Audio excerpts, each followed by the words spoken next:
భారీ ఎత్తున బయలుదేరి రావాల్సిందిగా ఈ యొక్క కాజగూడ గ్రామం యొక్క ప్రజలను ప్రతి ఒక్కరిని వేడుకోవడం జరుగుతుంది.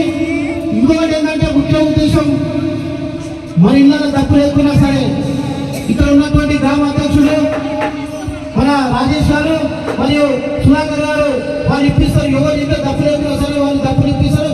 ఆ తప్పులు తీసుకొని మీరందరూ ఒక మీటింగ్ వచ్చి సక్సెస్ చేయాల్సిందిగా మా యొక్క మనవి. గిన్నీస్ బుక్ లో మన తప్పు కళాకారులు మొట్టమొదటి ప్రచారకర్త ఎవరున్నారో అందించిందంటే ఫస్ట్ మొట్టమొదటి గుర్తొచ్చే కళాకారులు సరే తప్పు కళాకారులే. తప్పు కళాకారులే లేకుంటే ఈ రోజు పేపర్లు చదువుతున్నాం, మనం టీవీలో చదువుతున్నాము, టీవీలు వచ్చినాయి, పేపర్లు వచ్చినాయి, రేడియోలు వచ్చినాయి. ఇవన్నీ లేకపోతే మొట్టమొదటి మాదిగా మాత్రమే ఈ యొక్క ప్రచారకర్త ఉండేవాళ్ళు. కాబట్టి అంతా దృష్టిలో పెట్టుకొని మనం బస్తీ నుంచి ప్రతి ఒక్కరూ ఈ యొక్క తప్పు తీసుకొని రావాల్సిందిగా మా యొక్క మనవి. ప్రతి ఒక్కరికి విన్నపం చేసుకుంటున్నామమ్మా. మీరు కూడా మహిళలు కూడా ఈ యొక్క మన పిల్లల భవిష్యత్తు కోసం ఆలోచించి రావాలి. ఎందుకంటే వర్గీకరణ అయిందనుకో రేపు మన వర్గీకరణకు మన పిల్లల భవిష్యత్తు ఉంటుంది. ఇప్పుడు వర్గీకరణ అయిందనుకో 59 కులాలలో మానవ మాదిగా దక్కని సింధు కావాలి. ఇట్లా 59 కులాలు ఉన్నాయి.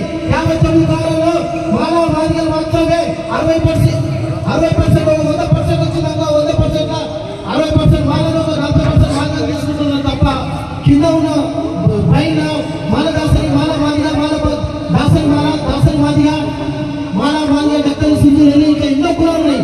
ఎవరికి న్యాయం జరుగుతుందని చెప్పి విశ్వనాథరావు గారు ఆ రోజు 30 సంవత్సరాల కింద చేపట్టినటువంటి ఈ యొక్క కార్యక్రమం ఇప్పుడు భారీ ఎత్తున మనం అనుకుంటున్నచ్చు.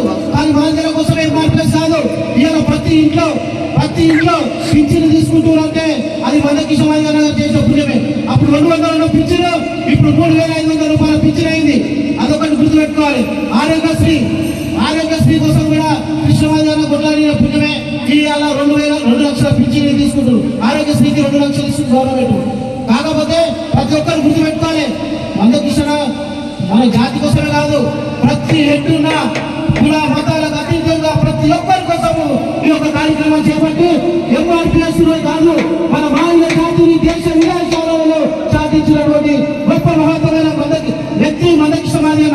కాబట్టి ఆయన చెప్పిన అనుభవాలు ఈ యొక్క ఎంఆర్పిఎస్ కాదు ప్రతి ఒక్కరికి ఆయన చేసే ఈ యొక్క సాహసంలో ఆయన సాధించే విజయాలలో ప్రతి ఒక్క మాదిగ ఉంటున్నారని చెప్పి ఈ యొక్క కార్యక్రమాన్ని ఎంచుకోవడం జరిగింది. కాబట్టి 7 తారీఖున ప్రతి ఒక్క ఇంటి నుంచి ఒక తప్పవాలని ఈ యొక్క హృదయపూర్వకంగా ప్రతి ఒక్కరికి దండం పెట్టుకుంటూ చెప్తున్నామమ్మా. ప్రతి ఒక్కరికి కాదు ప్రతి ఒక్కరికి ఏ పార్టీ ఉండు